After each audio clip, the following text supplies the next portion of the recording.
Bien, salut à tous. J'espère que vous allez bien. N'oubliez surtout pas de vous abonner et de commenter, surtout de me laisser savoir ce que vous en pensez. Ok, aujourd'hui, on parle toujours des calculs littéraux. Et comme ça, nous allons voir les équations du premier degré. Et donc là, on nous demande de résoudre ces quatre équations. Ok, le premier, le deuxième, le troisième et ensuite le quatrième. Et donc, nous allons sans plus tarder commencer. Première équation, le A, x moins 4 moins 2. Et déjà, ce que vous devez savoir, c'est que résoudre une équation revient à chercher l'inconnu en question. Ici, notre inconnu, c'est x. Donc, c'est le x qu'on ne connaît pas. Et donc, c'est le x qu'on cherche. D'accord? Et donc, nous allons chercher le x. Et donc, ici, x égale à quoi?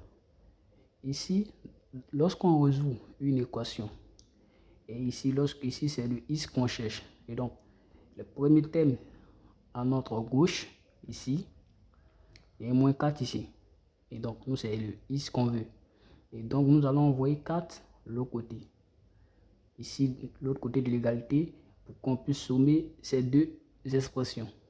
Et donc, nous allons envoyer le 4 ici. Dans une équation, lorsqu'on déplace un chiffre ou une expression, cette expression change de signe. Et donc, nous allons envoyer moins 4 de l'autre côté ici. Déjà, le 2, il reste. Vu qu'on ne l'a pas déplacé, 2 reste. Maintenant, le moins 4, il le déplace, on voit ici. Ici, son signe, c'est moins. Lorsqu'on envoie de l'autre côté, ça devient plus. Et donc, ça fait plus 4. Et donc, ça veut dire que x égale à 2 plus 4 qui fait 6. Donc, x égale à 6. Et donc, nous allons trouver l'inconnu ici. Vous voyez? Et donc, nous allons venir ici. Prends le deuxième, b. b moins 3y égale à 6.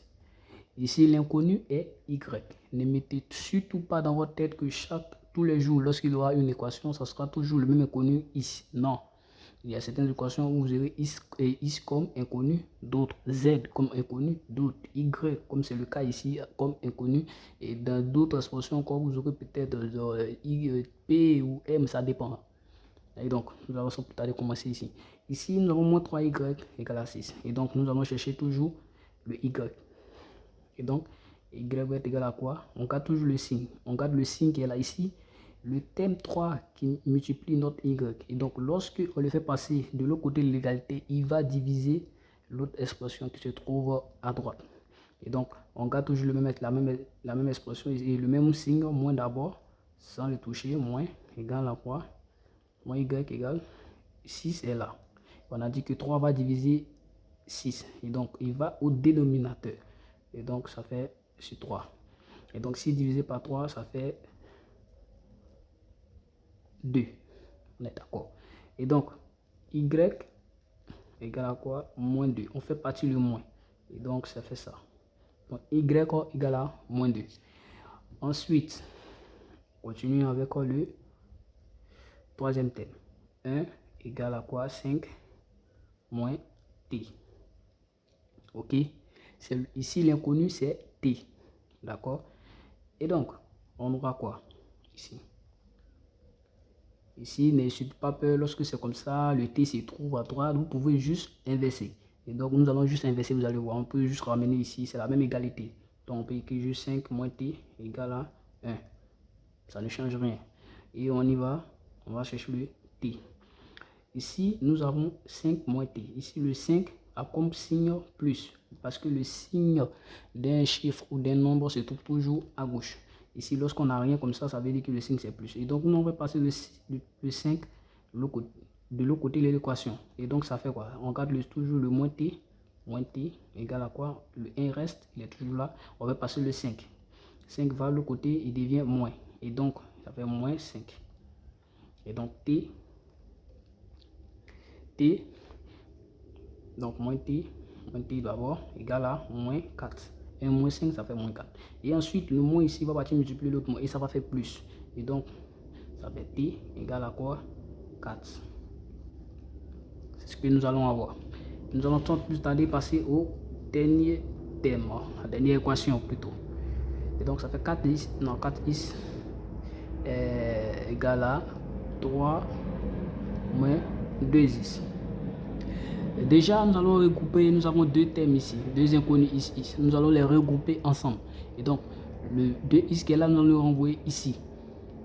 Lorsqu'on déplace, que ce soit de la gauche pour aller vers la droite ou de la droite pour aller vers la gauche, on change l'expression change toujours de signe. Et donc ici, nous avons moins 2x. Lorsqu'il vient ici, il va devenir plus 2x.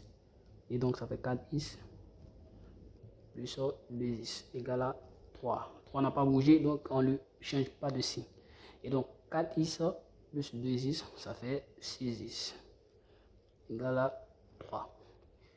Et comme je vous l'ai dit, ici, nous avons un 6 qui multiplie x. Et on le fait passer l'autre côté de l'équation. Et il va partir diviser l'autre expression. Et donc, x va être égal à 3 divisé par 6. Et donc, comme il divise, si nous allons le rendre au plus petit résultat possible, ça va simplifier par 3, 3. Et là, ça va me donner x égale à 1 demi. En réalité, c'est ça. Divisé par 3, divisé par 3. Ça fait ça. Ok.